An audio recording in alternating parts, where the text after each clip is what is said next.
Hope all is well with you guys.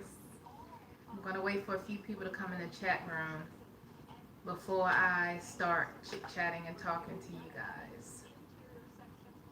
I hope this week has been great for you and it's been productive, hopefully, right? Okay, just want to set things up and have a good old fashioned conversation with you guys. There's one movie, actually two movies that I saw in the movie theater last week and Sunday, I believe. Yes, Sunday. So the first movie I saw was Like a Boss, Tiffany Haddish and a bunch of other people. And there were some laugh out loud moments of that movie, but then there was this other element that kind of was almost like thirsty, thirsty for laughs, and that's kind of how I got. That's kind of what I got from the movie. Again, there were a few moments in there that was it was funny. You know, I have to give them their props. It was funny, but then the other part of the movie or parts of the movie was very thirsty. I would say Tiffany Haddish and Kevin Hart have similar humor. And when I say humor, I mean as far as the delivery, right? The delivery is very, I want you to laugh. I want you to uh, find me funny. Not that I am funny.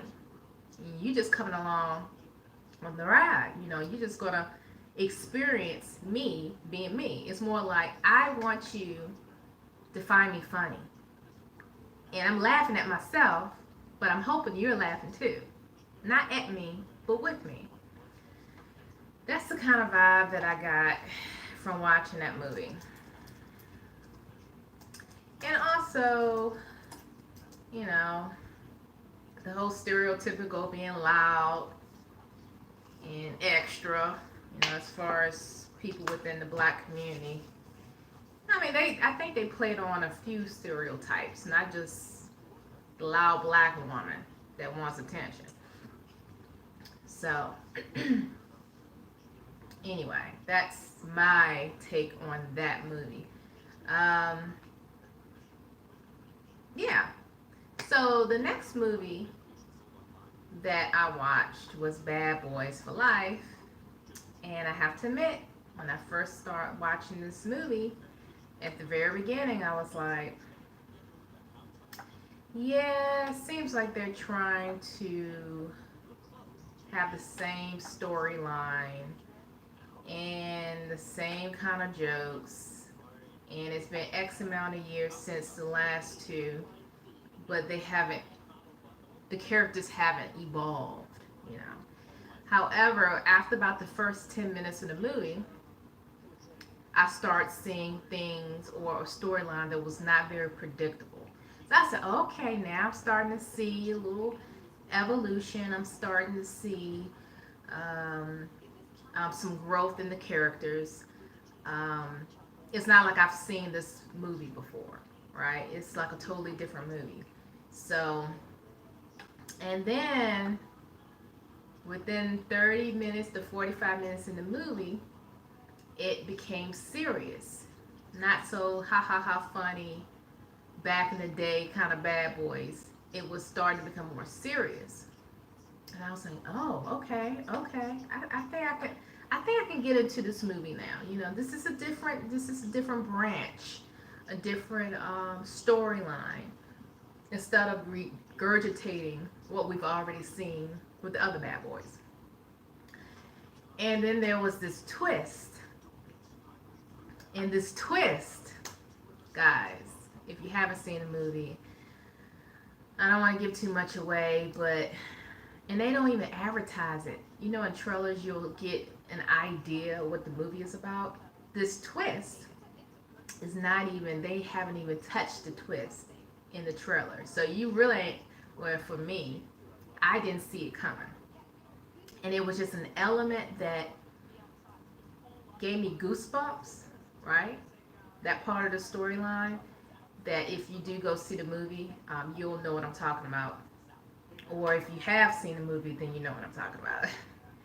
um, because, with my journey with spirituality and things of that nature, I'm learning more about other belief systems and walks of life. So there is elements of this movie that kind of taps into some of what I've been learning about.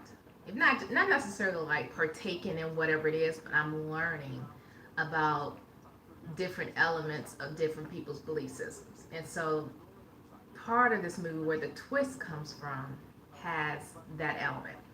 And I really like the music that was played in the movie. I mean, excluding like 3 or 4 songs that they played, in the movie, throughout the movie, the different scenes and such. But overall, whenever they would show clips of the twist in this movie and the belief system in this movie and the way of life in this movie that's different from the typical Bad Boys Miami way of life, I got goosebumps. So let's just say this movie was full of laughs, laugh out loud, um, action, uh, some sentimental moments, because of course in real life the actors have aged, right? And their characters have aged. Um, and you have that element too. So it's more realistic. So anyway, that's my review on Bad Boys. I would say this Bad Boy, I would say the second Bad Boy I really enjoyed. This one is right at the same level, if not a tad bit more entertaining. Um, I got a feeling based on how it ended that they may be introducing more characters in this um, franchise. I don't think this is it. They may go a few years without saying much about anything or coming back together and doing another sequel. But I got a gut feeling that they have laid the foundation to introduce you to other characters that have yet to be explored. You know what I mean? So that's a good thing. But like I said, Bad Boys for Life. If you haven't seen it, and if you love comedy and action kind of mixed together, almost kind of like uh,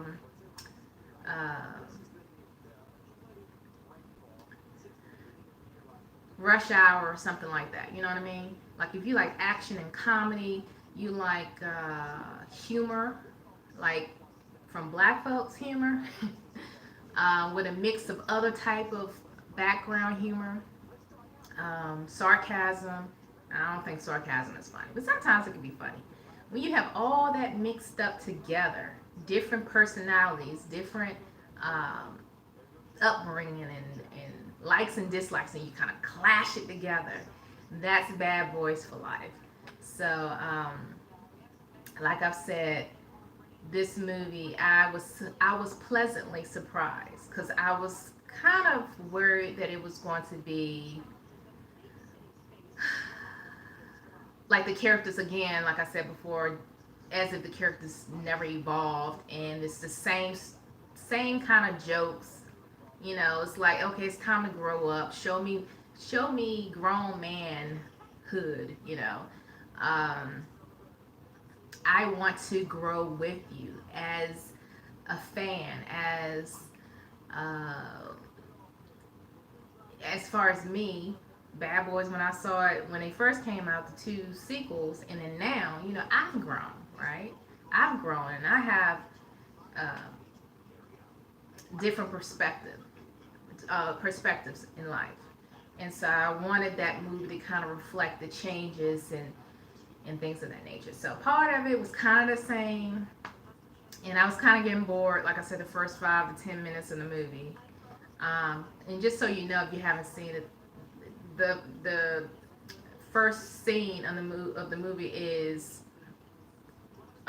Mike driving really fast in his fancy car, and that's kind of was his character's personality in the other two bad boys. So it was almost like, okay, is this going to be a predictable character?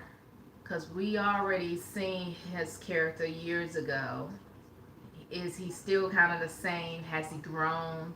Am I seeing the same movie, just paying to see the same movie again? So yeah. Anyway, that's what I have to say about that. So thanks whoever is in here watching. Thanks for watching. I got a like. I'm assuming maybe you were the one who liked. Do you have any questions? Do you have anything you would like to suggest that we chat about? Um,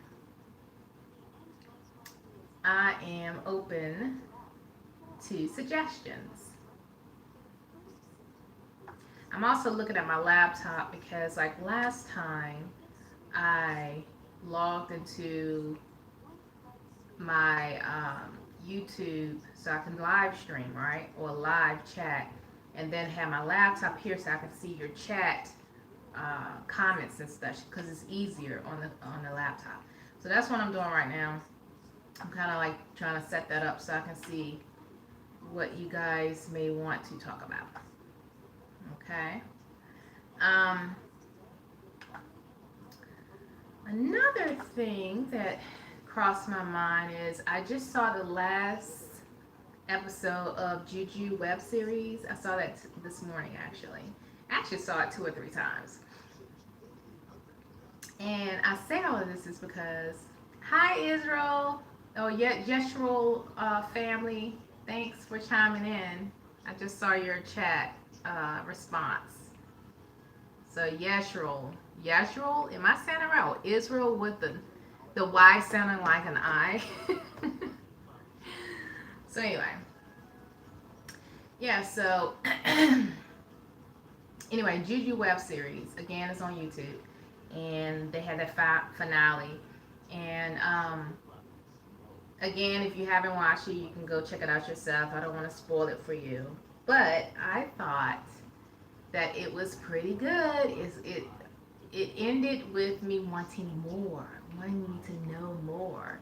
Um, Now, of course, they have a low budget, and so at the end of that episode, they did say in the description box there's a link that you can click on, and then you can contribute financially to help them with the production for the next season. And so I suggest you guys, if you are interested, to look at their web series, and if you feel inclined to donate or give, then that will be a great thing.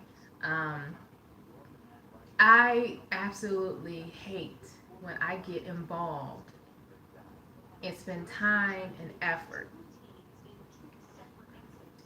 getting into a show and the series ends because they don't have enough money. Now, of course, this is YouTube, right? This is YouTube. This is not a network or whatever. So obviously, with YouTube and people coming out of their own pockets to produce something such as this show I'm talking about, there's very little money there anyway. It's very low budget. So obviously, if you're on YouTube and you're watching this and you can spare 5, 10, 20 bucks, because that's what I'm going to do. I haven't done it yet, but I will do it. So they can continue the story, right? Obviously, if she wanted to, she could write an ebook, and that's how a lot of movies and TV shows start up. They have a book, and it's based on a book, or it's based on a novel. And if enough people read it and like it or whatever, then it becomes a Harry Potter series or whatever. So, I mean, I don't know. But yeah, I really liked the season finale. And I think the part of the season finale that I liked the most, and again, I'm not going to talk too much about it. I want you to go check it out yourself, is that when an individual's strength was tested and this individual eventually did understand the gift under pressure, obviously. Sometimes you got to be pushed. You have to be pushed in order to recognize that power. And I literally teared up. I literally got goosebumps watching this web series season finale. A low budget web series. So at the end of the day, it really doesn't matter how much money you put in it. But if that storyline touches the audience, that's impactful and that is influential, there are going to be brighter days ahead for all those who are involved in a show like that. Now, I did gravitate, over the years, not necessarily being an advocate of that path or that way, but I would see it on TV. And when I said that way, for instance, I'm thinking of witchcraft right now. Long story short, I wouldn't necessarily get too much into it, but it would catch my attention. And for a moment there, I'm kind of locked. My eyes are locked on whatever it is. And I'm thinking of the movie The Craft right now. The Craft is one movie that I watched in the 90s. And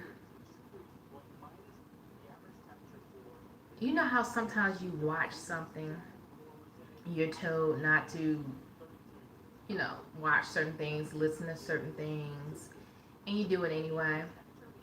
And you steer clear from partaking in it physically, but you did spend time and you did watch, right? You did watch. Well, The Craft was one of those movies that I did watch, and I did watch several times. And it's one of those movies I consider a classic. And to this day, if it come on TV, I'm gonna sit down and watch it. That's just, it's one of those shows. I mean, one of those movies that caught my attention. Another show or what have you I'm thinking of right now is Charm. Charm did not catch my attention. Charm didn't do much for me. And so a lot of people who comment at the bottom of each Juju web series, they leave their comments of what they thought about that episode. And a lot of people said, oh, we finally got our black charm. I've been looking so forward to something for us, meaning black folks with powers. Black folks with powers. That's pretty much what a lot of people are saying. Well, for me, I understand the significance of seeing a reflection of yourself in others, in other projects, entertainment, what have you. And if you don't see a reflection of yourself, sometimes you train yourself to still see a reflection of yourself, even if that group of people don't come from the same environment you come from or don't look exactly like you. You understand what I'm saying? So I understand how some people feel about that. But at the same time, I'm kind of looking past, the black part or whatever like that. I'm looking past that, and I'm trying to find similarities or what I find that is similar, and just go off of that. But again, I do understand. Like sometimes you're so tired of the colonization, the assimilation, and everything else when you're conditioned to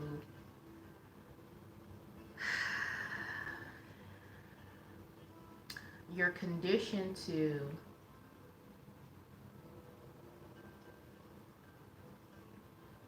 downplay your true self because you've been taught that it's not going to get you far. You have to assimilate. Talk a certain way, walk a certain way, have your hair styled a certain way, just so you can not make the other group feel intimidated or uncomfortable. That was your job. Make them feel as comfortable as possible around you so you can get ahead. And a lot of people don't want to do that. A lot of people are not interested in all of that. They want their safe space with people that get them, right? Be it entertainment, be it professional atmosphere, on a job, um, your everyday life, you know, on and off the job. You just want to be around folks that come from the same uh, ethnic group, background, culture, whatever. It's easier. I get it. It's easier. So when they were making comments, they were like, "Oh, finally we have our black charm. Finally we have our black craft." Like the movie The Craft I was telling you about. There was a black lady in there, by the way. She was one of the witches in that movie, The Craft. But her character did experience racism because she was in a predominantly white, upper crust, abundant environment. So of course, she being different, there were groups of girls that taunted her, and that was kind of her motivation to get into using supernatural powers to get what she wanted, or get what she wanted. So, but anyway, yes, Juju web series was pretty good. They finally got to the point, like I said before, because of the budget, they had to really, stretch the episodes, and they finally got to the point, and yeah, it was it was good. It definitely was good. Um, so yeah, check them out. Okay, whoever is watching right now, do you have any questions for me? Any questions? Any comments? Well, the room I'm in now, same hotel from my last video. Same hotel, different room. And the reason why I got a different room because Mr. was here and Mr. has preferences. So when you're dealing with someone with preferences, you have to accommodate them. So this is actually a one bedroom. Um, two, I think it's two queen beds and one bedroom. So there's a sofa bed in here. The kitchen's a bit bigger. The refrigerator's a bit bigger. There's more kitchenware in there. So more of spoons, forks, knives, stuff like that. Um, the bathroom is a tad bit bigger, and overall, I'm very content being in this hotel. I'm, I'm, I'm very content being in this hotel. However, for Saturday, I'll be checking out, and I will be traveling until Tuesday. Traveling, I'll get more into details about that later once things have settled down. But it is in regards to me relocating from the state of Maryland. Okay, I might record a little bit this weekend coming up. I might do a live. I'm not sure yet. Um, I'm not sure what kind of cell phone coverage I can get where I will be. So live may not work that great, but it's going to be a busy weekend. And again, it's related to the relocation and things of that nature. Now,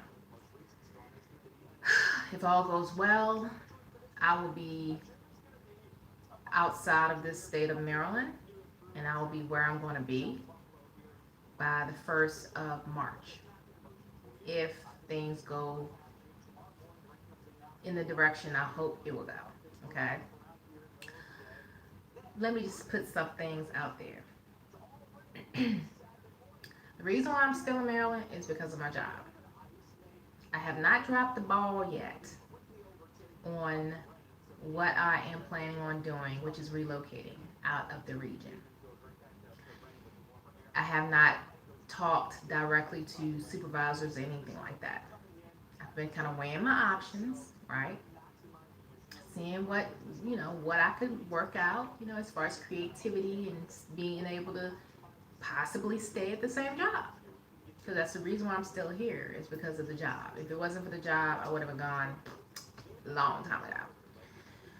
So I'm smiling because I believe what seeds I have planted over the past few months are starting to show a little growth.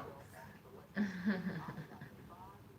got this big grin on my face because I think I mentioned before in one of my videos, maybe not, but 2 females are very pregnant. Very pregnant. I didn't even know about the whole pregnancy between the 2 females. I think it was like, I found out about them after November, that they both were pregnant and they both were going to probably be out on maternity leave around the same time. And I didn't ask no questions. It didn't click in my head or my psyche. I said, oh, congratulations, da da da da. At the same time, behind the scenes, I'm dealing with getting things lined up, organized, and going through this whole relocation process, right? Not just with my stuff, but with other folks' stuff. Helping them get through paperwork, because the industry that I work in is related to real estate, and the financial services that's linked to real estate. So that aspect of the business I am familiar with. So while yes, I'm getting rid of some of my stuff, I'm packing things that I want to keep, I am mentally and physically preparing for the big move to transport or transplant myself somewhere else outside of this area. And so it didn't click then.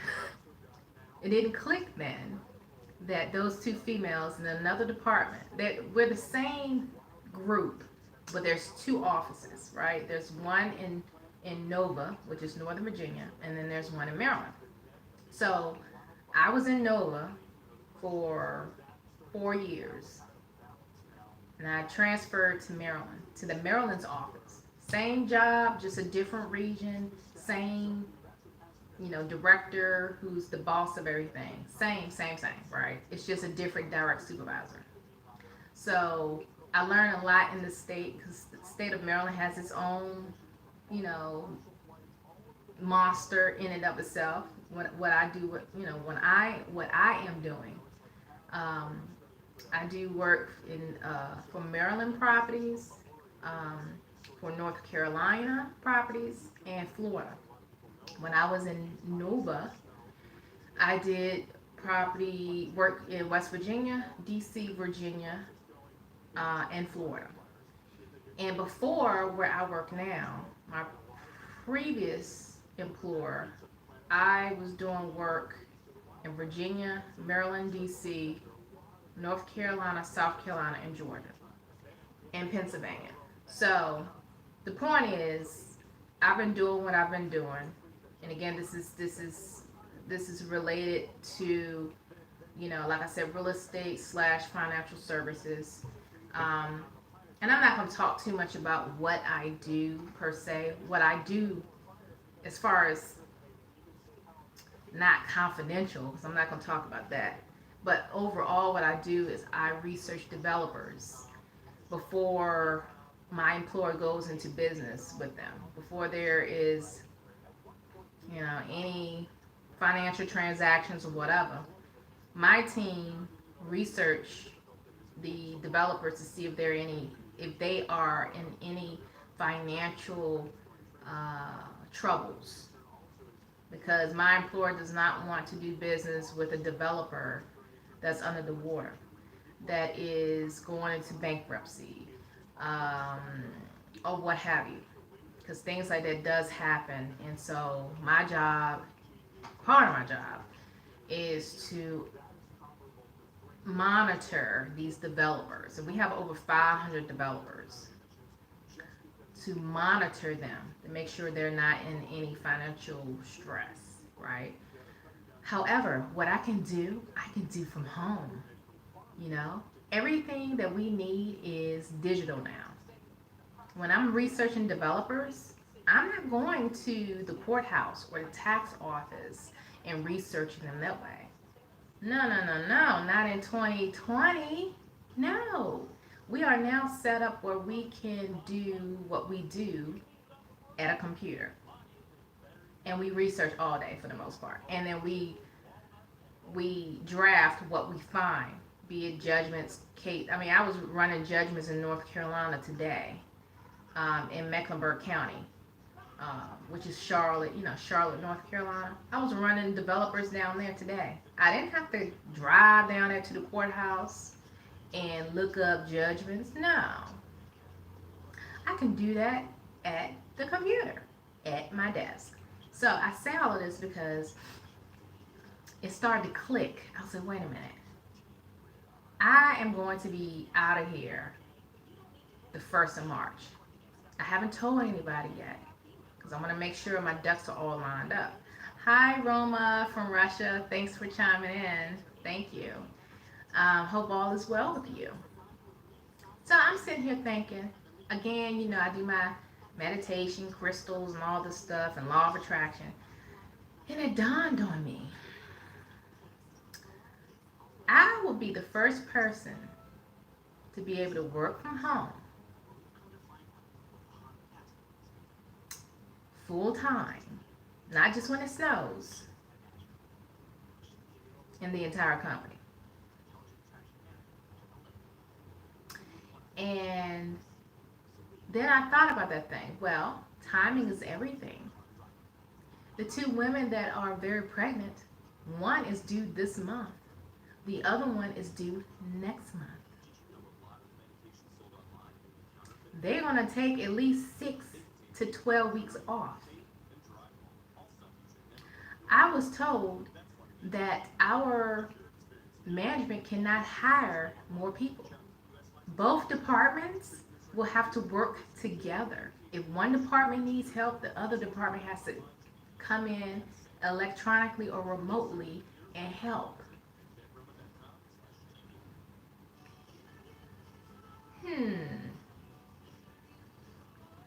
Really?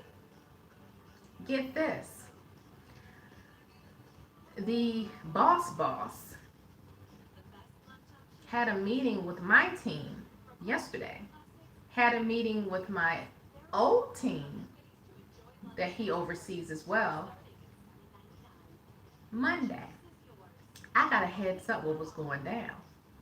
So yesterday, no, it wasn't yesterday, sorry. It was Tuesday, I believe.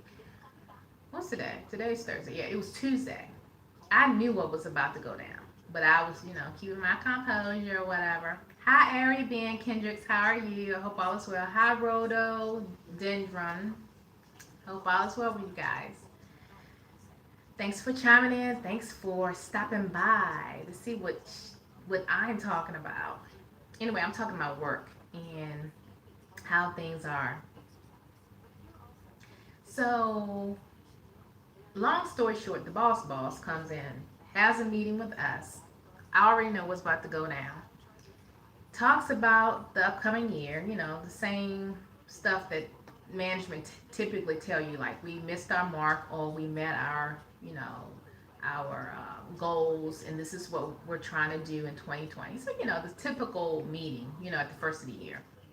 Then he ends it, which I'm like sitting there after 30 minutes, like, when is he going to say it? When is he going to let everybody know? I'm trying to keep my composure because I know what he's about to say, but I'm trying to act surprised too. And apparently, he announced that he's going to retire, but he doesn't know when it's going to be official. So he says he'll be around, but just so you know, I'm going to be retiring. I don't know. It could be tomorrow. It could be next week. It could be next month. It could be next year. I don't know. So in my opinion, I'm like, okay, this whole retirement thing is, you don't want to leave,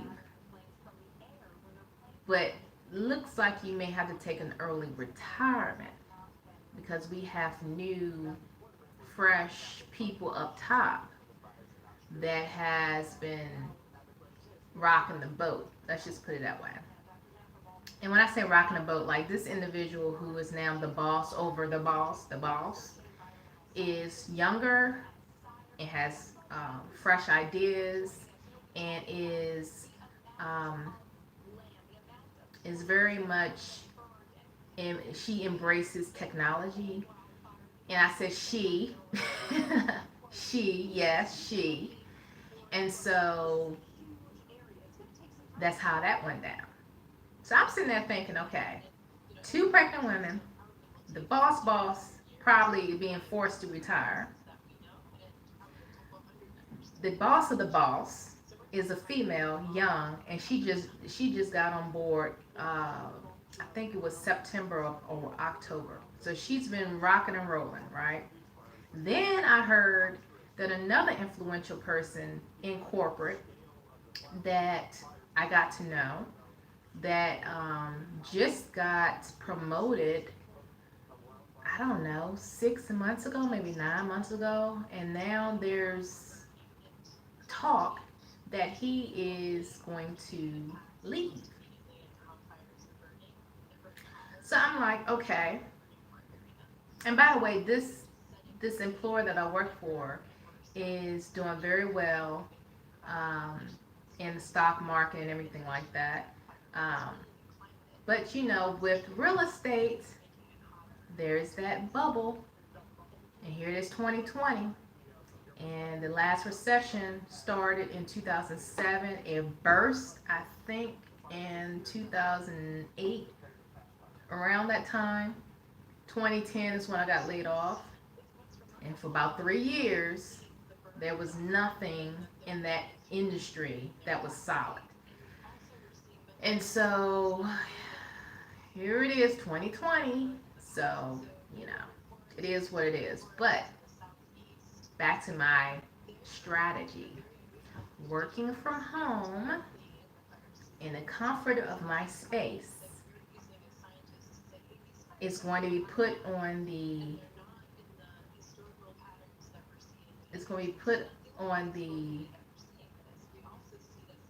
board, or whatever you want to say, very soon.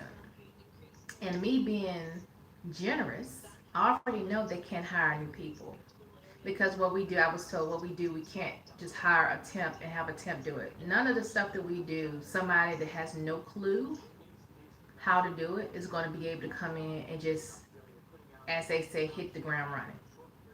That's just not possible. Hi, Auntie Pooh. Hi. So anyway, so I think things are just kind of lining up, like the stars are really lining up for your girl. But again, I'm being strategic. So I'm going to draft a letter. I'm going to put my requests in the letter.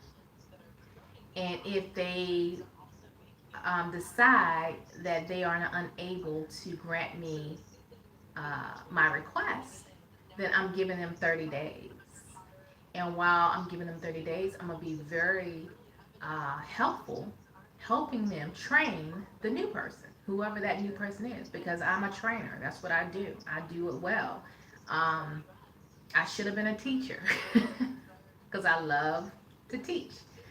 Um, but I mean, I've trained people, I've trained several people, you know, cross training and everything. I've trained VPs and presidents in this company. This new software system that we're using, I did, you know, a PowerPoint presentation for mortgage and the VPs and all the people that didn't know anything about this software that we're using.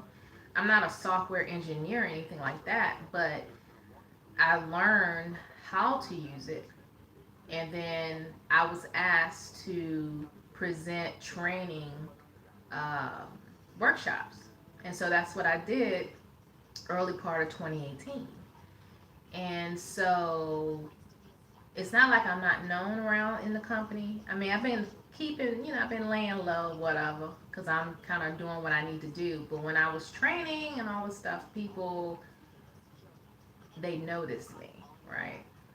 So I can train people. I can train people if they need me to train somebody, right? But, like I said, this new chick in charge, she's younger. She's more open to being more efficient. She's definitely open to brighter and newer ideas, technology, and all that. She approved our department. I repeat, she approved our department, which is a department that's overlooked all the time.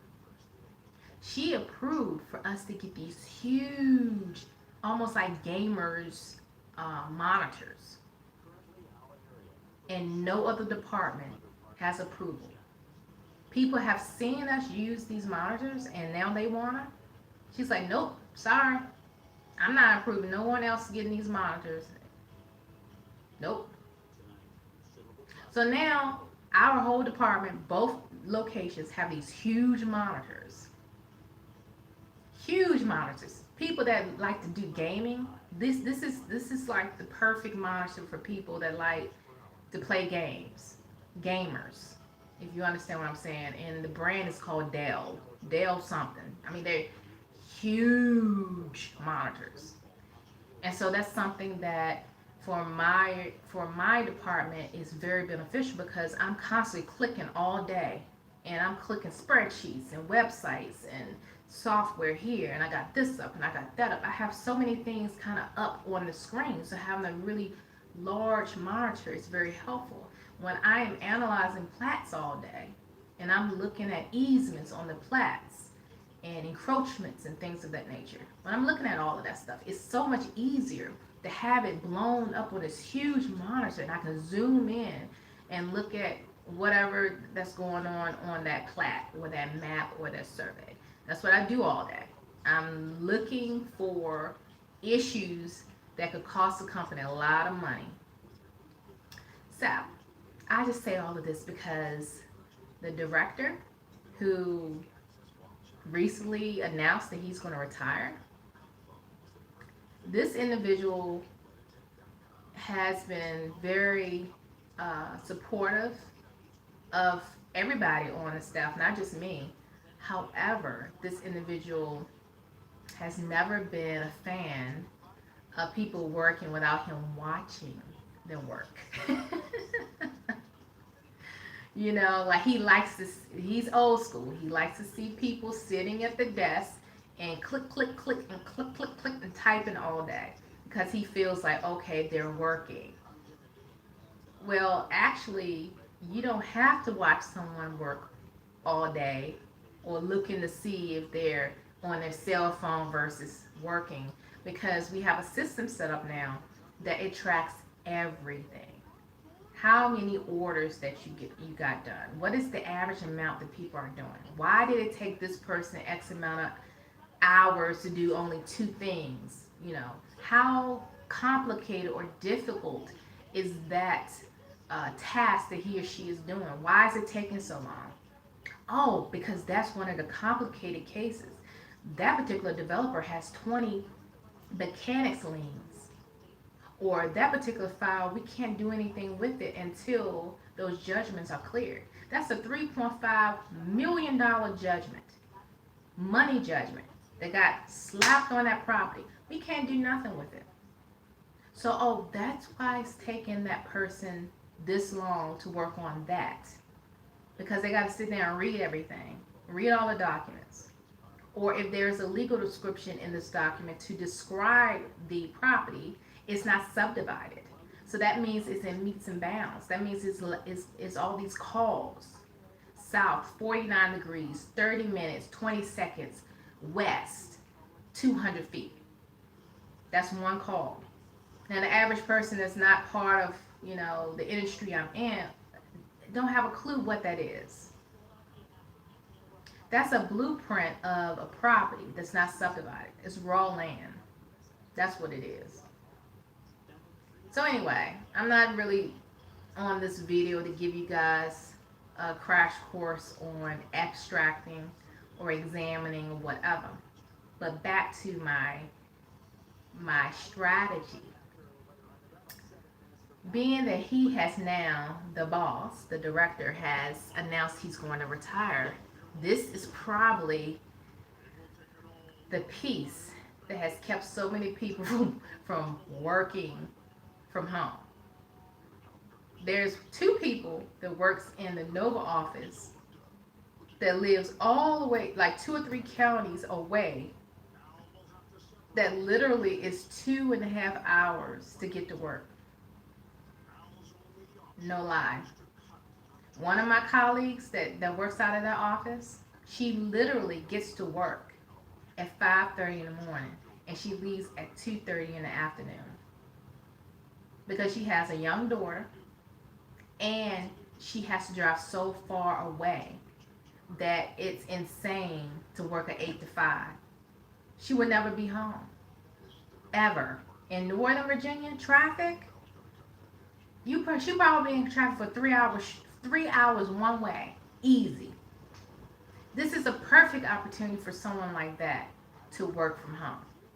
She literally does not know one at this point, but she is an extreme example. She literally does not need to be in that office. When she first started in the industry, she did have to go to the courthouse, drive to this courthouse, research, write everything down that she find in the courts. Then she had to go to the tax office, research, write down everything she find. And then sometimes she would have to put documents on record, like a deed or a deed of trust or a judgment. She did all of that when she first started. She doesn't have to do any of that stuff now.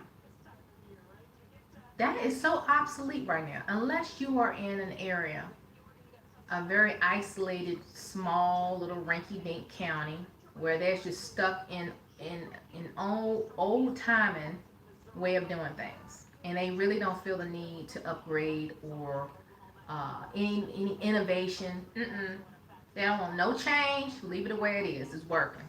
So those kind of counties, you may have to travel to do that kind of work and go to the courthouse, go through security and all of that. But the counties that we do business in makes sense, right? There's where the money is, where the jobs. They're not in no rinky-dink counties. And when I say rinky-dink, I mean counties that are very small and conservative, don't want no change. They want the same process they had in the 1800s, how the courthouse was set up then, and that's it. Microfilm and stuff like that. That's how they work. So anyway, the director at this point has been against working from home. Even after we got everything digitized, we can do everything we need to do without picking up a physical file. Like literally, we used to have these thick files like this, like less than 2 years ago. Because the Maryland office, where I'm working out now, that group of people are from the era where paper was king, right? Not technology, paper. So they held on to everything, all the notes and everything. They held on to that. And so recently, with me coming there, and then everybody's trying to help them kind of push through that wall of paper and files and filing cabinets, and to become digital and remote. When I say remote, meaning computer. You don't have to get up, go to the filing cabinet, pick up this thick file like this with notes and forms and documents and copies of every little thing because you're scared you can't get a copy from the courthouse when everything is free, or you have a subscription because you work at a company and they pay for it, right? There's access to the paper. Whatever. So I say all of this because looks like he will be stepping down anytime. And with the two pregnant women, and then I put out my letter and saying this is what I want. If not, then I can stick around and y'all can do job interviews and and find somebody within 30 days and I'll help train them. But you would have been better off if you just allowed me to stay on the team and just work remotely. I don't have a problem with maybe having quarterly meetings in person.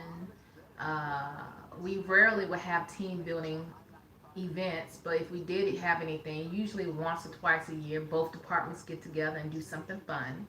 I mean, that'll be a reason to come back up this way, visit, friends and stuff. Because it's not like wherever I'm going to go, I'm never going to come back to, I would say, the DC area.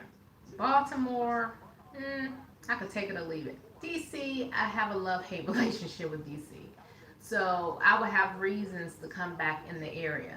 And so if it's one of those, weeks where I have to be up here for some in-person meeting or team building or something like that, periodically, I don't have an issue with that. When I have to exchange my laptop, because I do that for security purposes, every 2 years, you have to get a new computer. That's fine. I don't have an issue with that as well. Not at all. I don't have an issue with it. Not at all. I will see you guys in 3 months. So the individuals that have been working my nerves, working it, right? Just working it. I don't have to look at them every day. I don't have to hear their voice Monday through Friday, or whenever they're not on vacation, or calling out sick, or having doctor's appointments, or whatever they got on their schedule. That's fine. I could tolerate the ones that get on my nerves once every 3 to 4 months, and I see them a couple of days. Oh, that's perfect. Perfect. And you really don't have to call me on the phone, because you can just email me.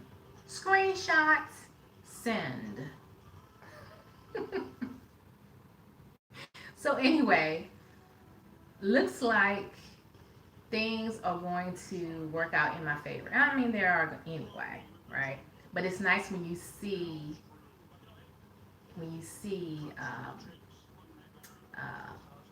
bits and pieces of it coming together. You know what I mean? Like, ooh, confirmation. Thank you, highest divinity, for reminding me that I planted my seeds, and now I am watching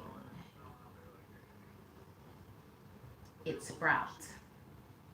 Now, my thing is, I don't want nobody losing their job because of my law of attraction or whatever that I've been doing, right? I don't want anybody to lose job. I hope that the director has an amazing experience transitioning into the next chapter of his life. He was even talking in the meeting, and it went on forever. He was like, yeah, and he looked at me 2 or 3 times. He said, yeah, there's so much to do out there. He said it 2 or 3 times, and he looked at me. He said, there's so much out there to do. And sometimes you don't realize that. He's like, but you know what? I'm ready to do something different. And he looks at me. I said to myself, confirmation. confirmation, something different. It's called work from home and live where the hell you want to live and still get paid. And if it's not working for someone else, you work for yourself. Ideally, work for somebody else, work for yourself on the side, and when you can spread your wings and float like a butterfly, sting like a bee on your own budget, on your own platform, then you be like, thank you, employer, but now I am self-employed completely, 24/7. I'm on my own plane. Thanks for the stocks. Thanks for the matching my 401k. Thanks for the unlimited sick leave that I rarely use.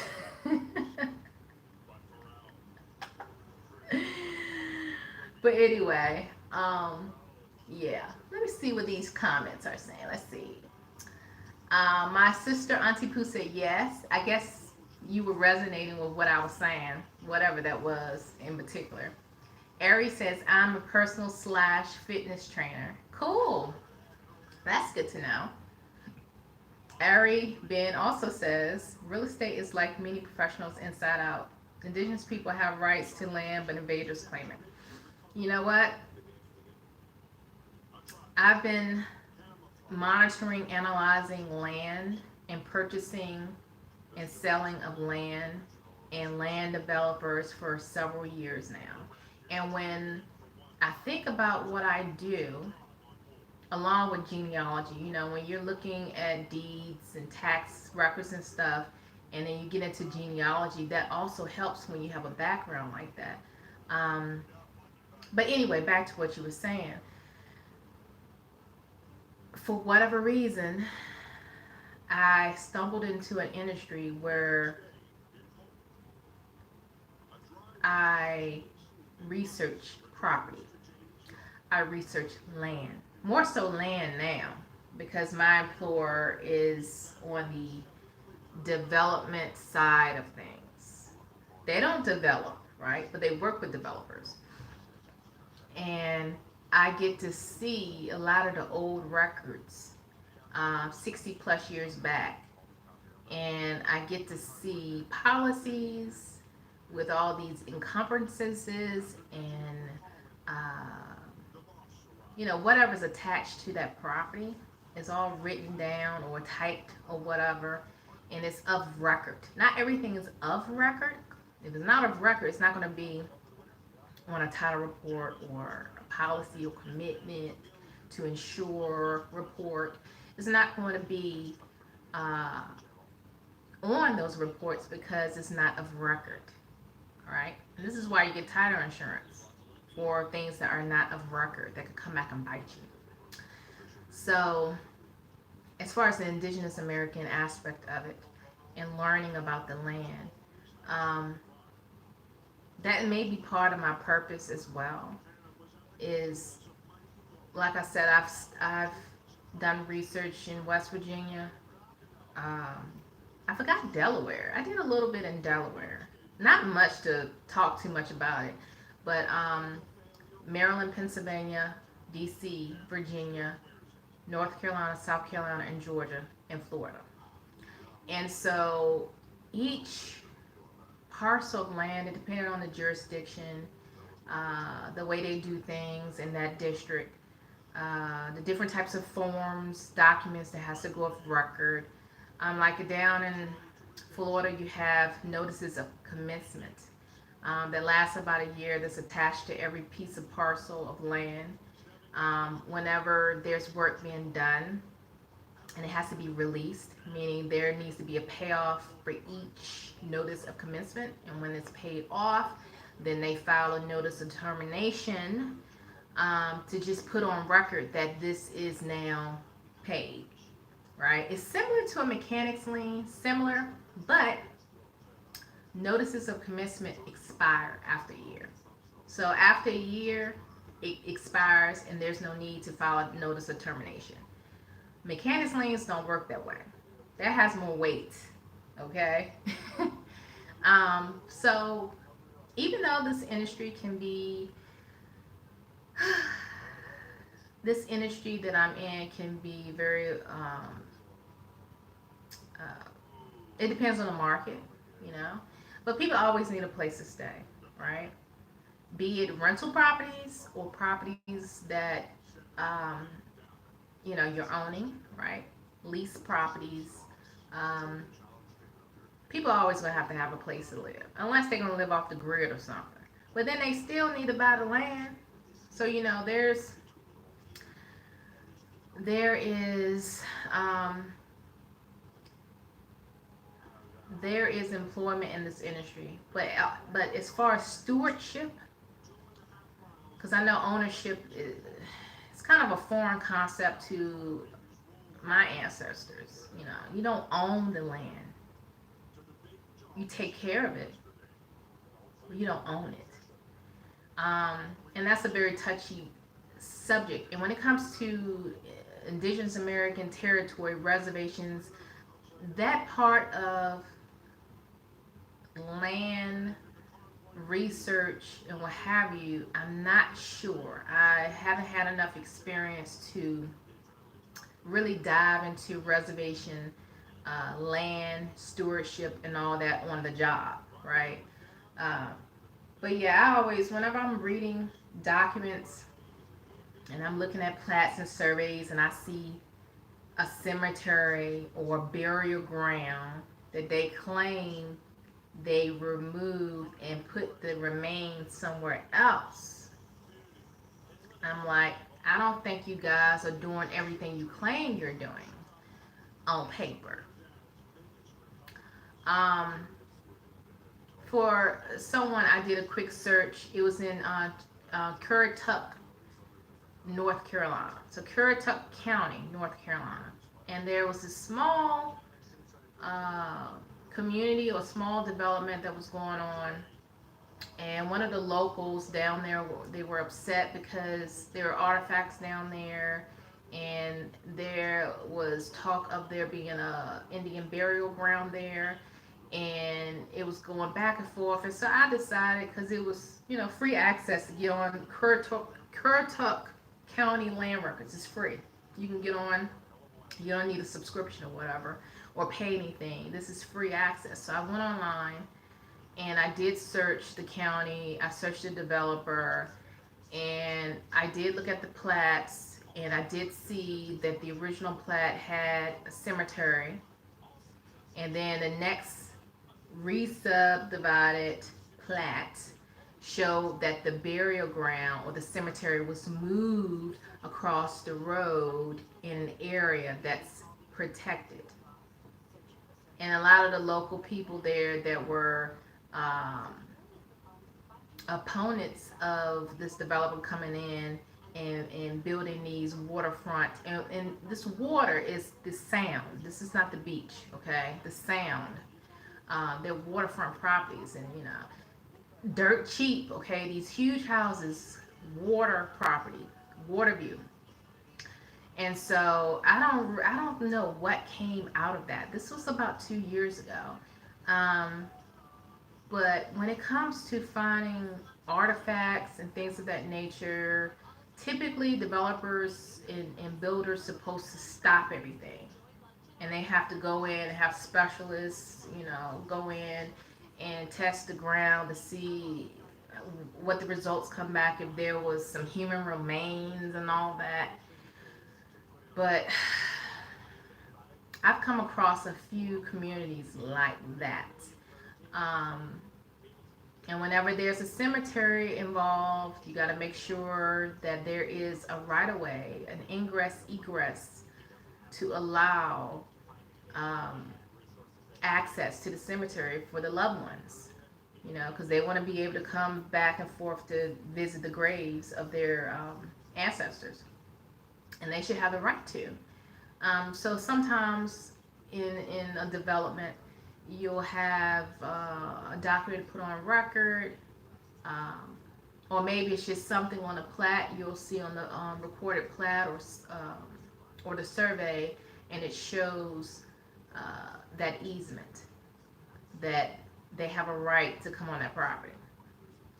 And one thing about this industry I'm in, you depending on the jurisdiction, depending on the county and the state, um, they have their rules. You know, you might be able to get away with it in this state, but if you go over there, it's different. So I know I talked a lot about that.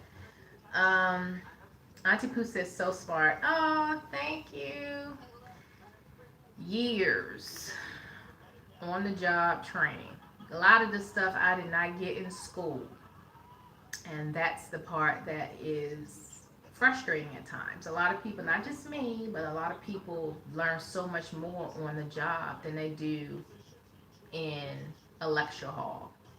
Not saying I didn't get anything from it, but as far as what I'm doing today to get paid, I mean, yeah, I took pre-law classes in my undergrad. You know, uh, I have an integrative Bachelor of Arts degree, and I have a concentration in pre-law because once upon a time I wanted to go to law school. And so part of what I do in the state of North Carolina, attorneys do, right? Um, but where I am now, I can do what I'm doing without being an attorney. But we do have attorneys in-house that will sign off on everything, so that kind of covers the company's butt. Um, but in North Carolina, and I believe in South Carolina as well, they're attorney states, and so the attorneys, they draft the reports, um, they do the closings. Like here, you don't have to be an attorney to conduct a closing, right? A settlement officer who is licensed title insurance for that state, um, they can conduct the closing. But North Carolina, no, attorneys do that. Attorneys conduct. Um, they write off policies, so they sign off on policies. They do closings. Um, they draft title reports. Where our title reports are just as is. This is what we found. Policies is this is what we're going to cover and this is what we're not covering in our policy. We just told you what we found. So if any of this stuff comes up later, we told you. So we ain't covering it. So that's what the attorneys do in North Carolina. Pretty much what I do. So I say all of this is because I still am in in an environment that relies heavily on legal documents, and so I can still um, flex when it comes to uh, the legal aspect of the business. Let's just put it that way. Not a lawyer, but I know how to read a declaration. I know how to read a deed. I know how it's supposed to be drafted. I've drafted a deed before. I've drafted documents before for my personal business, and I put it in I record it in the land records. Like, you can do that. You can draft your own documents. But most people will get an attorney to do that because they don't want something to come back and bite them in the butt later. But I can draft documents if it's for my personal use. Now, I can't do that for somebody else. But if it's my personal documents, I can draft my own documents. I can sign it. I can get it notarized. And I can take it to the courthouse. And it's of record. Um, Ari says, looked at you because you're easy on the eyes. I doubt if I'm his type, though. Ari. I highly doubt if I'm his type. Um, but you know, I try to smile, and it's funny because he kind of looked at me a few times when he was talking about, you know, um, going in a new direction or whatever in his personal life. And for whatever reason, y'all, whenever someone is, when they're in a position where they just want to talk and they want some reassurance. For whatever reason, I'm like a magnet to that. For whatever reason, I'm like a magnet. It's like I'm not a professional counselor, but I could tell like when he was talking to me, and I kind of nodded or whatever. It was almost like he was looking at me for reassurance that everything's gonna be okay. So I guess that's what that was.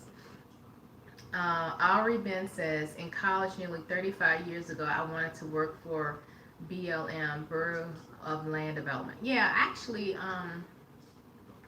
looked at the career opportunities there, I think last year, just to, I was just curious. And then a few years ago, I looked, and then I want to say late 2000s, I looked again. Um, because you know what I do, I'm constantly uh, researching land and property and all of that type of stuff. And then there's the land management bureau or whatever, which is a federal job. But I didn't see anything um, that was in the DC area. Most of those types of jobs, they were not in DC. Because a lot of people, including myself, always assumed that a federal job was in DC. Not necessarily. There's so many federal jobs all over the place, not just DC. So a lot of these land management bureau jobs were further west, out west. Um, so yeah. Then Ari says, a close relative real estate agent in Georgia and Alabama. I'm knowledgeable about property preservation once home foreclosed on. Okay. Preservations.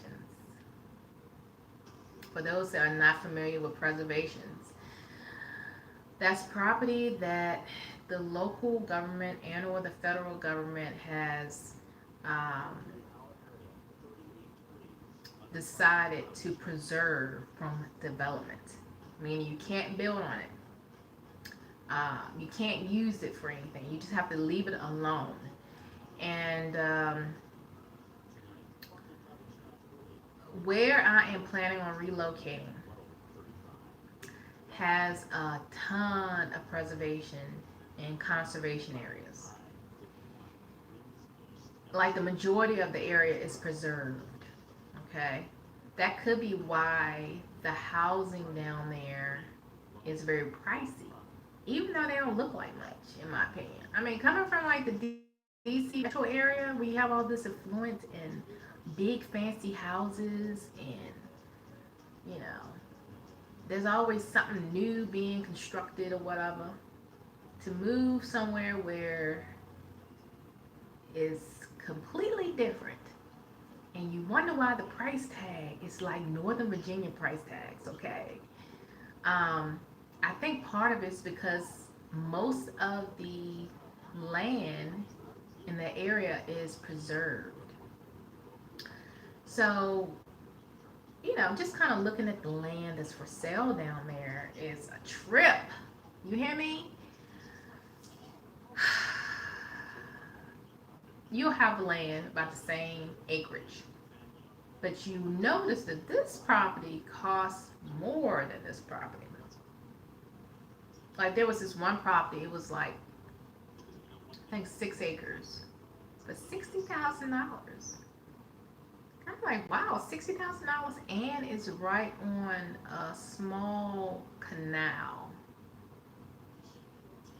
And the property itself is very close to the sound. But you wouldn't be able to, if you were to build on the property, you wouldn't be able to see the sound from that property. But if you're looking at an aerial view of this property, it looks like you could probably see it. But then you have to go to a website, and I had to Google this to figure out the elevation of the property. And once I did all of that, I realized, oh, you're not going to be able to see nothing from this property if you're trying to see the sound or the water or the ocean. No, because this property dips down like this. Back to the preservation. The majority of that property was a conservation area. You had a small little piece of land that you could build on. It already had a permit, a building permit, um, for a 4 bedroom house, I think. It's a vacant lot. So I'm like, 6 acres for 60,000. That's not bad.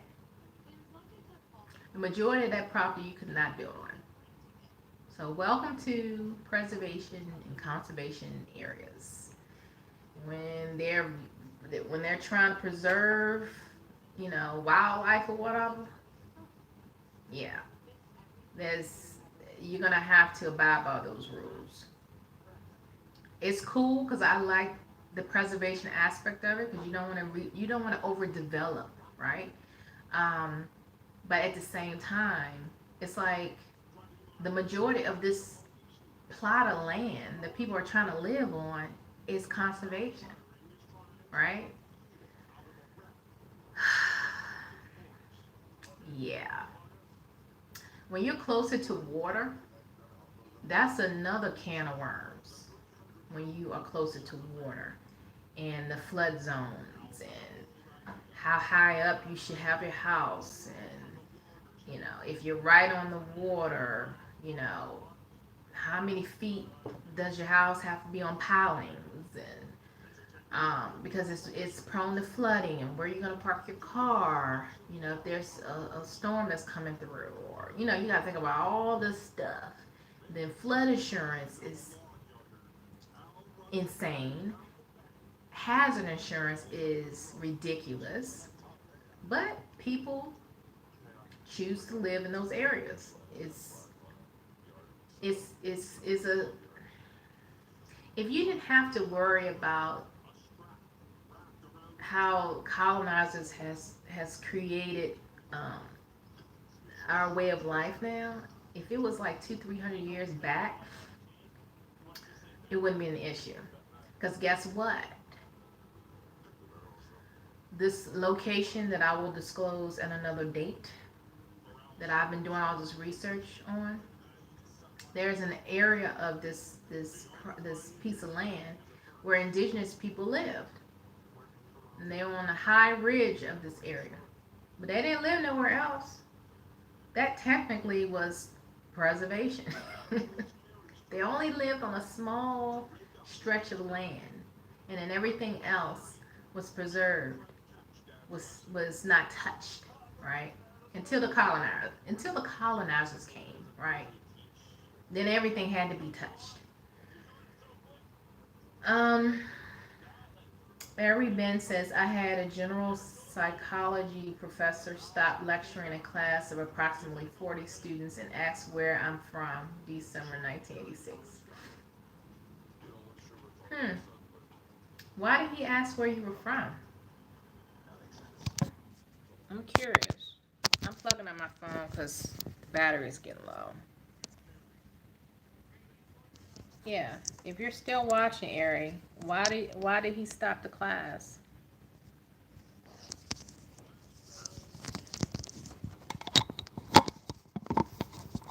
Like I said last time, guys,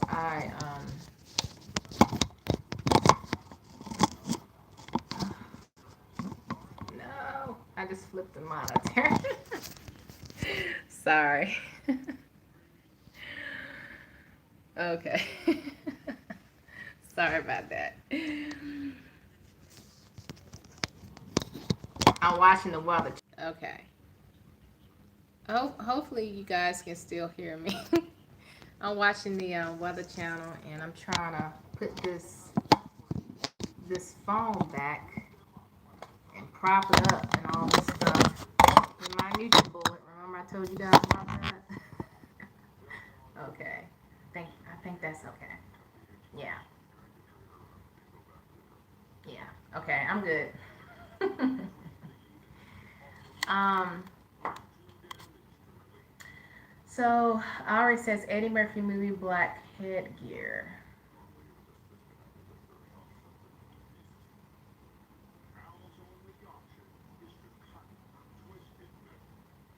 1986. Eddie Murphy movie Black Headgear. I don't understand. Was that the name of the movie? Black Headgear?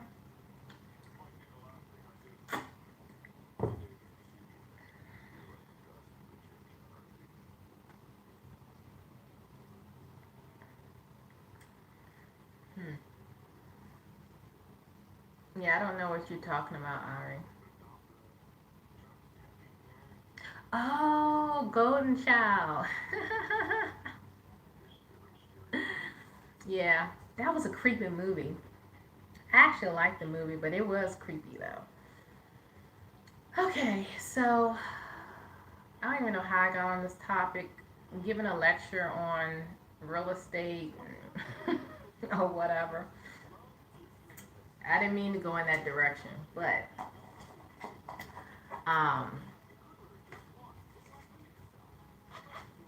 I was just talking about things working out in my favor. And with things working out in my favor, with the law of attraction and things of that nature, in the full moon, which was the wolf moon, I did some meditation then. I talked about that a little bit in one of my last videos. And I want the best for everybody. Just get the hell out of my face. I want the best for everybody. Just don't pluck my nerves. I want the best for everyone. Just don't get in my way when I'm trying to fulfill my greatness. So for the director who likes to see people work, make them feel like, people working, move out the way, go retire. I wish you the best, but don't get in my way when I'm trying to do things so I don't have to live in a congested area that I've been living in, um, what, 22 years now? Yeah, it's been 22 years. I'm just over it. I'm over it. Uh, anyway, any comments, questions, suggestions? What else should we chat about, guys? Anything?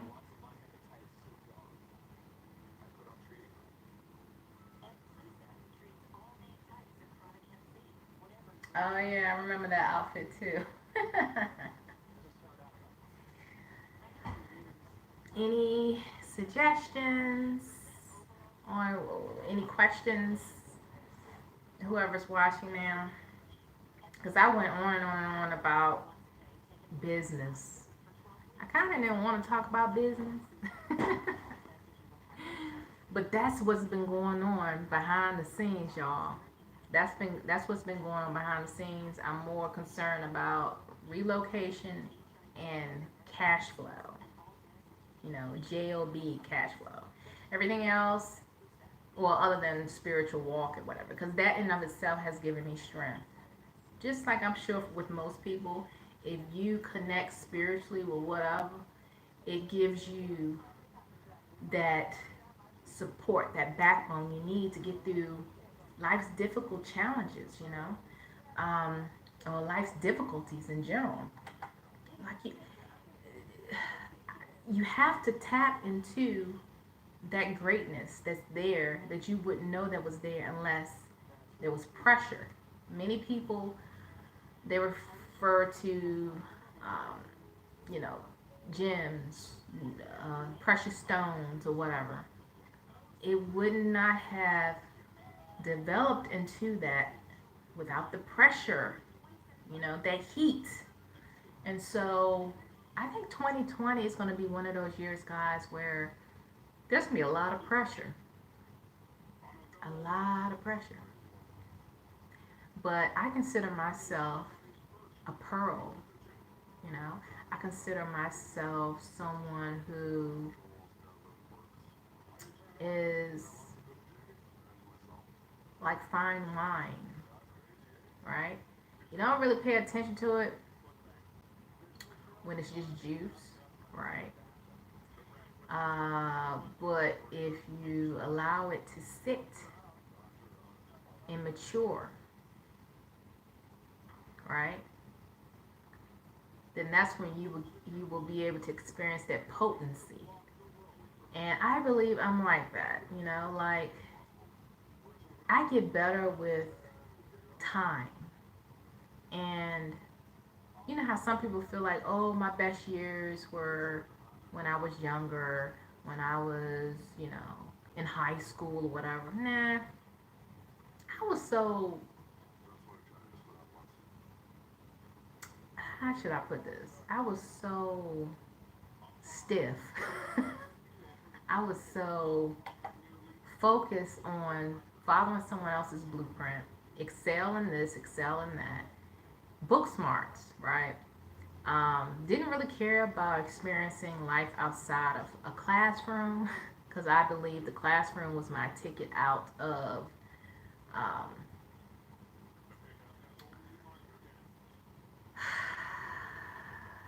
struggle. However, the ticket outside of struggle, I would say, has always been finding thyself and activating that power within. That is your ticket out of struggle. Not man's made rules and, you know, Shakespeare, whatever. I'm sure Shakespeare had some gems in his poetry. We just have to decode it, right? But yeah, I've learned the ticket out of struggle is finding thyself and activating that inner power that's within, and it's always been there. We've all, for the most part, have just been seeking, seeking it outside of ourselves. We've been taught to do that. And what do? We follow someone else's blueprint. And there's nothing wrong with it if it works for you. There's nothing wrong with it. But we follow someone else's blueprint. And then we're seeking certifications and whatever else piece of papers to let everybody know that we are um, authorized to do X, Y, and Z, right? So, but for me, time, time is actually in my favor. I appreciate experiences when necessary. I I appreciate it even more when those experiences have been learned, and I no longer have to experience whatever it is again. Lesson learned. I'm also the type of person at this time in my life where I feel like I need to experience life. There's more to life than a JOB. There's more to life than uh, reading a book about somebody else's accomplishments, right? It's time to experience your your own adventures, right? It's okay to read other people's adventures, but I mean, let's keep it real. You're not gonna know unless you experience it. You can read all day, all night, weeks, months, years, just reading and living through the story that you're reading, but you don't know unless you experience it yourself. You just don't. You just do not know. And so with me, like I said, I believe time is it works well with me. I get better. And like wine, it's just some things it's just better with time. It's just better with time. I feel the same way about immature people, not necessarily younger than me, because sometimes age has nothing to do with it. A lot has to do with their maturity. But I see maturity as, how should I put this? I feel like some people who are just so much more mature for their age than other people, um, because they're old souls, and I believe that they've been here before, been here, done that, just kind of forgot that they were here, and it's kind of like they already know, like, yeah, I shouldn't do that, or no, I'm not going to do that, or why did that person do that? I don't get it. And they gravitate to people that have obviously physically been here longer in this world, and they just, I'm kind of talking about myself. You just relate better with people who have lived longer, and you can learn something from them. That's just me. So I feel like the older I get, the better I get. Not the other way around. Like some people feel like, once you hit a certain age, it's over with. I don't feel that way. Now, granted, there's plenty of people that are much older than me that's looking at me right now, or eventually will, and be like, "What are you talking about? You're still young," you know. But I am aging gracefully, might I add. I claim that gracefully. Um, and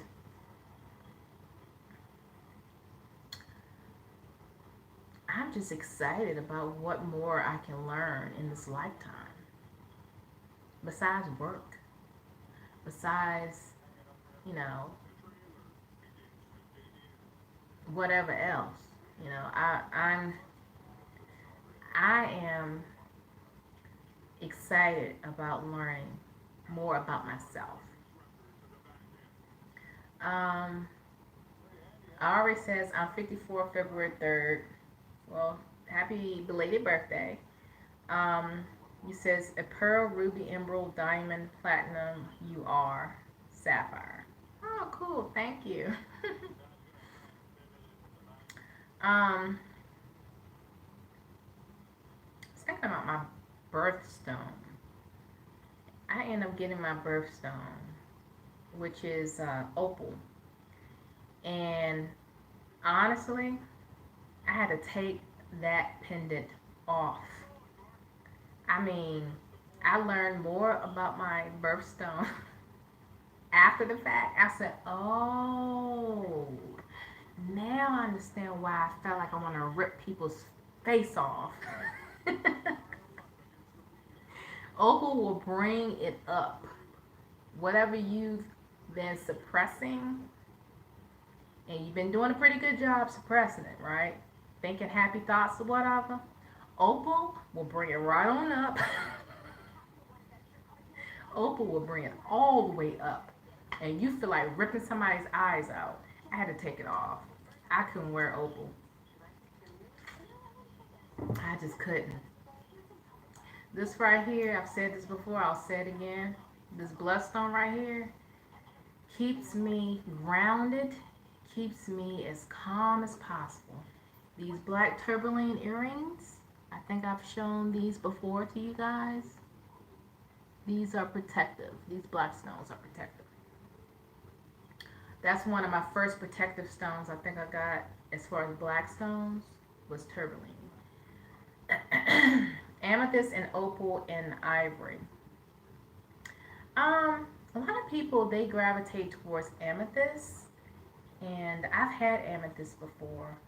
Um, but I wouldn't say it's my favorite stone. Copper, yeah. This pendant is actually on a copper chain, so I wear this a lot. Even though this pendant is not um, set in copper, it's actually set in sterling silver. But I still wear it. I don't care. I'm not a fashionista. I'm all about what's functional and comfortable. And this right here with the copper chain, and then the sterling silver, and then the bloodstone, that in of itself is what's functional for me. I don't always show it because it's kind of mismatched, so I kind of tuck it down. But yeah, copper is one of my go-tos.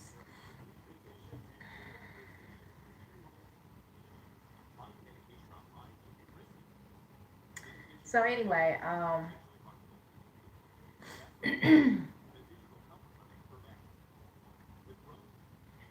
you say your dress shoe game on 10. I don't know. What does that mean?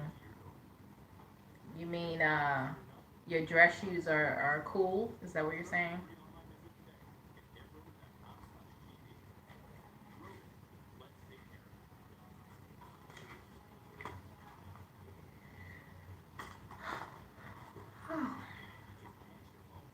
Okay, cool.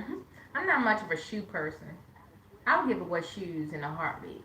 Like, I think I might own maybe a total of four pairs of shoes, maybe five. Cause every year I give a ton of stuff away, and then with this whole relocation, I didn't want to keep a lot of stuff on me. I wanted to keep it nice and light. So yeah, I'm not much of a shoe person. If I had it my way, I would just walk around barefoot all the time. I used to do that as a kid. I always was barefoot until I got stung by a bumblebee, and then I got a splinter in the middle of my foot. After those two situations, I start wearing flip flops or some kind of shoes outside.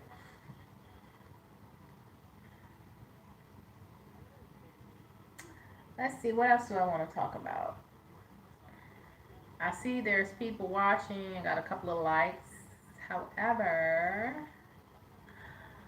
other than my sister, Ari, Ben, and a couple other people that just said hello, no one else is chiming in. I would like to talk a little bit longer, guys, before I end this video. Um, so, so Saturday, I'm going to be leaving out of this room early Saturday, heading. I'm going to be traveling. So, like I said, I may or may not do a live video until mid next week, maybe. Well, I might do a live video while I'm where I am. All this again will be revealed at a later date, exactly what I'm doing. But um, maybe I'll record some of it and then post it later versus doing a live. Um, we shall see. Ari says appropriate blending with blazer and starch shirt. Okay, you must be talking about your shoes. When I read that, I thought about Malcolm X and Spike Lee in the Malcolm X movie when they were pimps. That just came to my head. With the hat with the feather. Yeah. Maybe that's not the look that you were going for, but when I read that, I thought of the pimp outfit. uh, let's see, what else? Um, it's supposed to rain. Hi, sweet. Thanks for chiming in. Glad that you were able to log in. You're one of my regulars. You and Ari and Auntie Pooh. You guys tend to chime in either during the chat or right after the chat. So thanks, guys. Thanks for keeping this alive.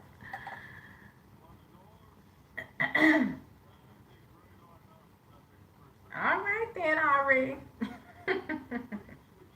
That's good that you take pride in your appearance. That's good. That's good.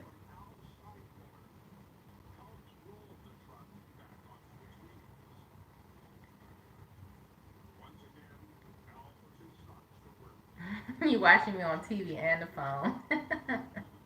Okay, you got that high tech thing set up, huh? Yeah, once I get situated, then I'm going to set up the TV so I can not only do Netflix, but I can also, see YouTube on the TV as well.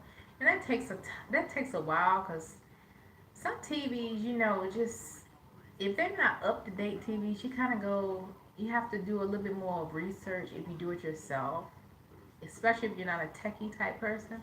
You gotta go on YouTube and see how do you do such and such with this brand. And somebody out there, thank God, there's somebody out there that has a YouTube channel that explains to you step by step how to do things.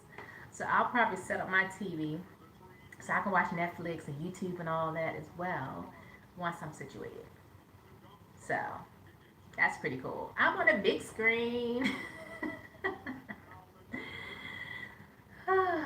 So I don't know how long you were watching, sweet, but I was talking a bit about being in this hotel, um, being here because of my job, things that I expect in my future through law of attraction. And I didn't mention in this video, but I have been scripting, right? Writing in a journal what I expect in my future as if it already has happened. And I'm starting to see confirmation here or there, things kind of lining up, right? I could talk, you can watch the video from the beginning and, understand what I'm talking about without me repeating it again. Sweet says, so what business do you think you would do once you start your own business? Oh. I'm not the type of person that makes stuff. You have creative people out there that makes t-shirts, jewelry, they're hands-on type people. I'm not like that. I'm more of a up here type person and right here type person. So if there's a need for someone to talk to me, maybe that could be an avenue for me, maybe, because I talk with people and give people sound advice for free all the time, all the time. Um, one one passion of mine is I honestly and truly want the best for people. I want them to reach their highest potential. I want them to recognize their greatness when all else has failed. I want them to know that greatness is there. And not to believe what someone else has said or has spoke into their life that has been destructive.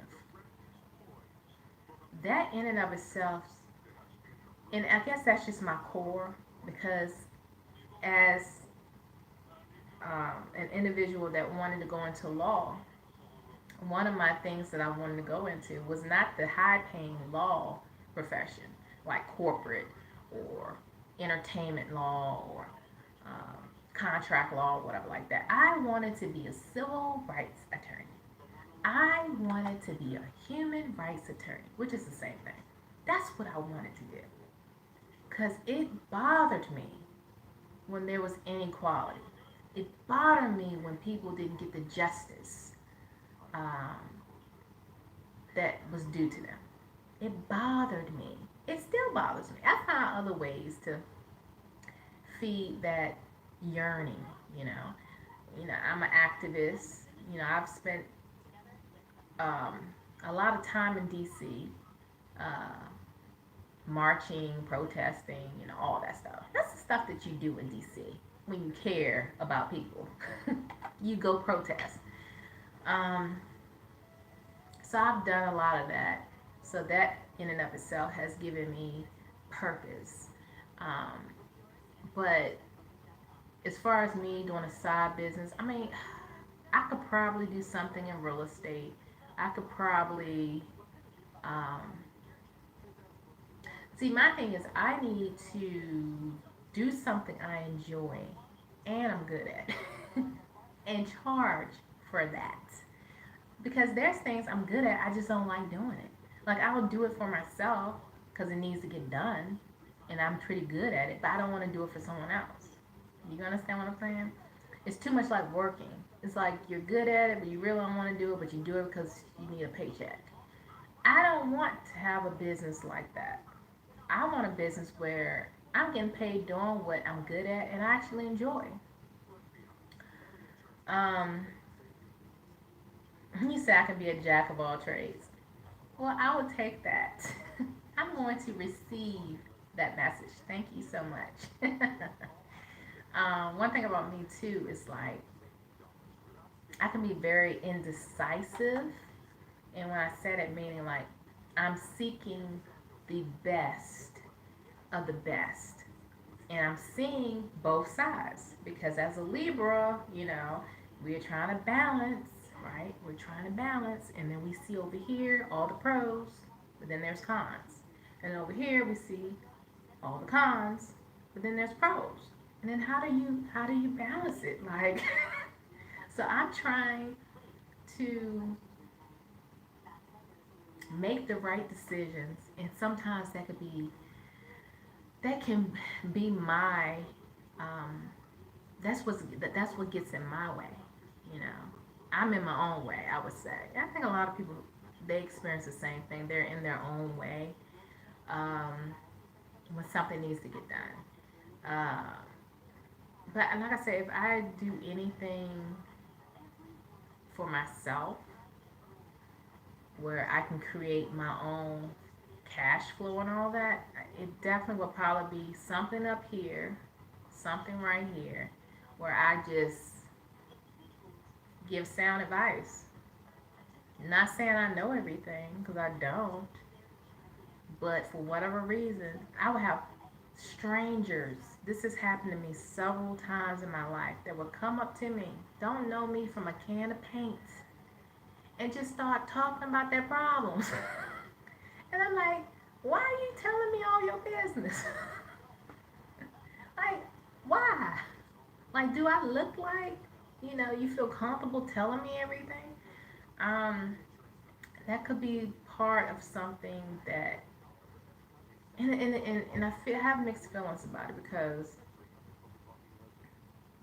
there are gifts that should not be uh, given in exchange for money or finances. Obviously, we need to make a living, right? We definitely need to make a living. But certain things, I feel like you shouldn't put a price on it, you know? And for me, that's spirituality. I know plenty of people get paid giving spiritual advice. I feel a certain way about that. I don't know. I don't know but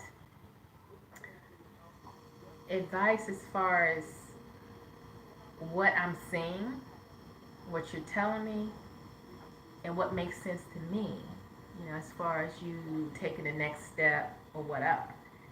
Now, if somebody's willing to pay for that, I'm down. I'm like, okay, you sure you want to pay me to sit here and listen to you talk about, or maybe vent, I should say, vent, because a lot of people just want to vent, get off the chest, and then they feel better. So you want me to sit and listen, like Sweet says, a counselor. Um, you want me to listen to you, and then once you're ready for some advice, then you want me to provide some suggestions or something, and you're gonna pay me for that? Okay. Okay. Um, but yeah, I mean, I can research. Like when I get into that zone, I can research for hours. If it's something that I am very interested in, I can go for hours and research it. Just like with this whole relocation thing, I'm studying the crime rates and the weather impact and the sea level and um, comps, what the other places are renting and selling for.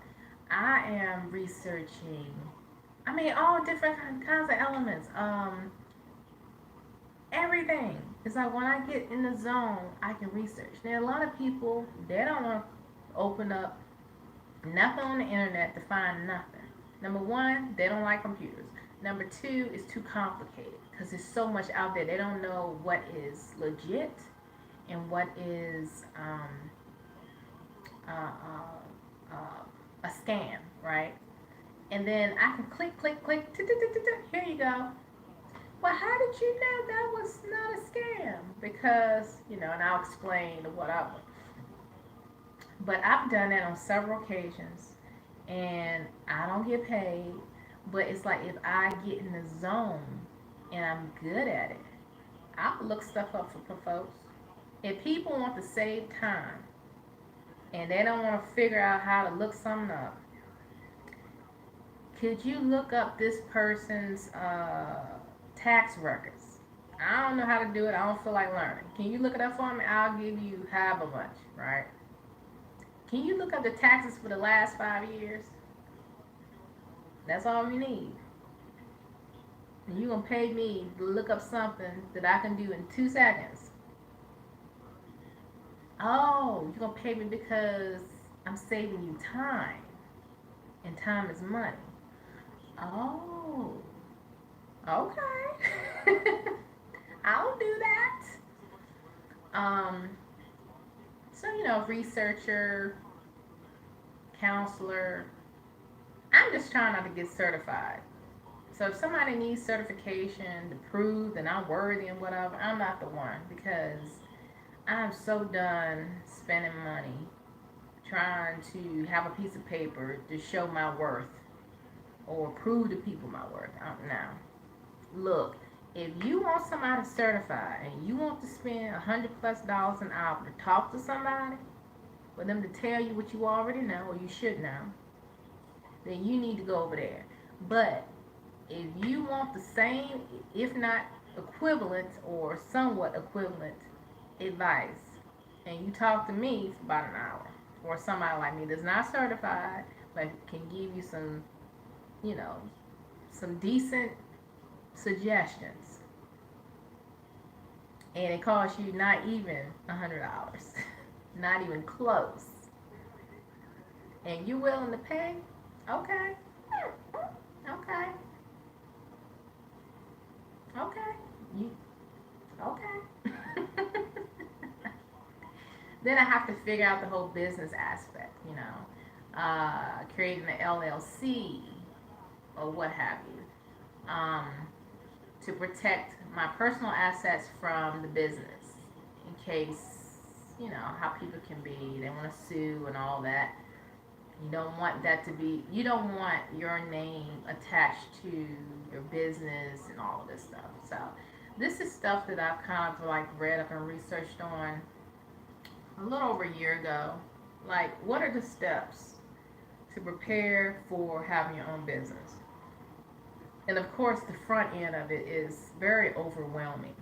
The paperwork and the business plan.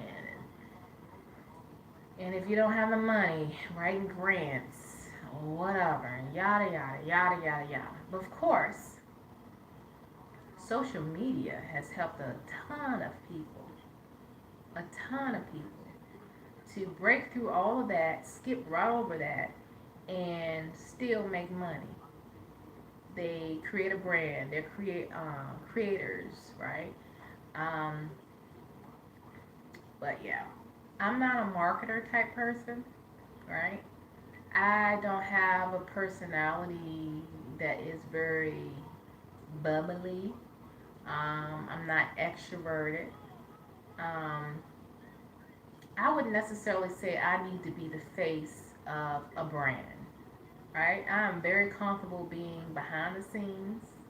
As long as I'm getting the cash flow, I don't care what face is on whatever it is. I mean, I get on YouTube because,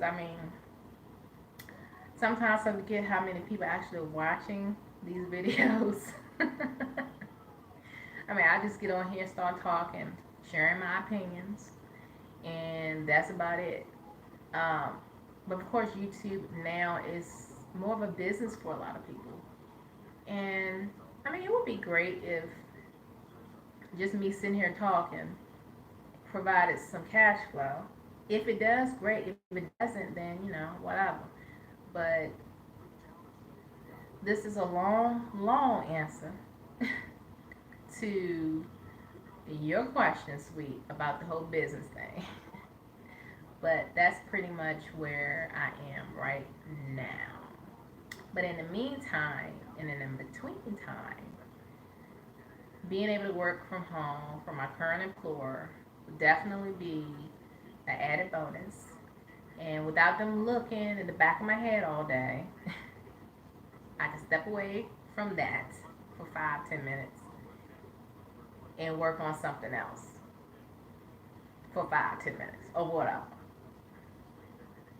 Plus, you don't have to commute and all the other extra stuff you have to do to get to and from work. So, the time spent in the typical commuting traffic, I could be doing something else, right?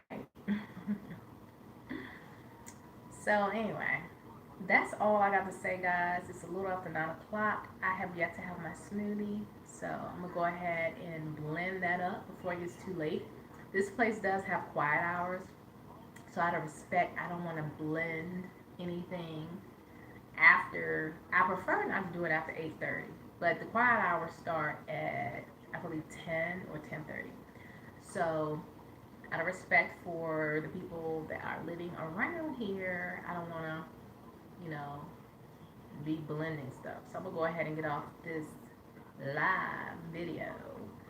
I know it was not about some topics that many people want to hear about. Of course, race, and stuff like that. Um, but this is my reality right now. I'm in the middle of relocating. I'm living in a hotel.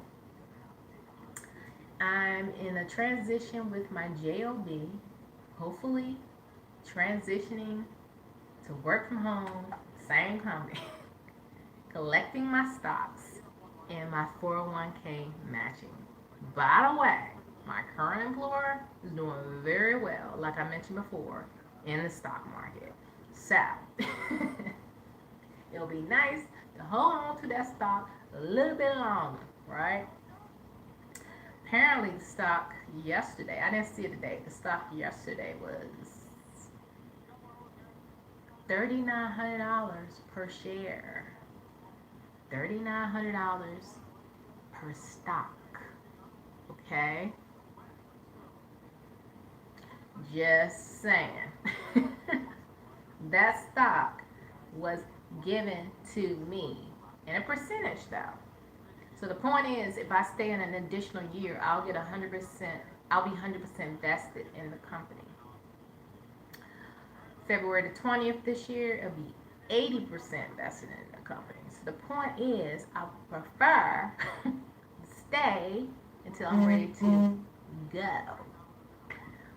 So anyway,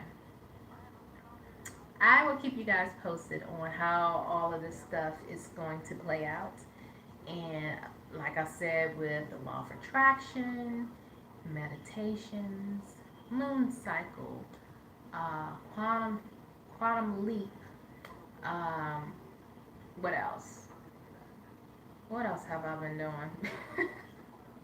Oh, scripting in my journal, um, speaking affirmations, all that stuff, right?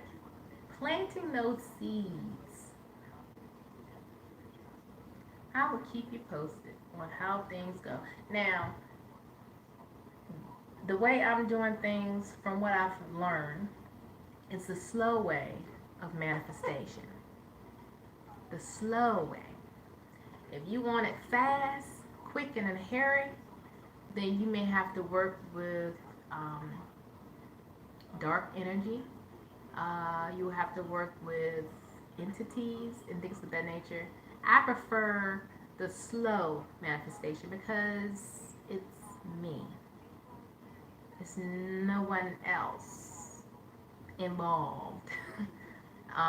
Sure, my angels, sure, my spiritual guides, but other than that, I'm not expediting it and putting out petitions and all that. That's not where I am in my path right now. So it's slow but steady. You know, I'm getting confirmations here and there, but steady. And I'm okay with it. But anyway, guys, thanks for watching. I appreciate you.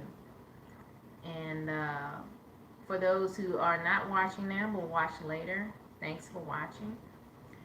Have a blessed, productive week. Count your blessings.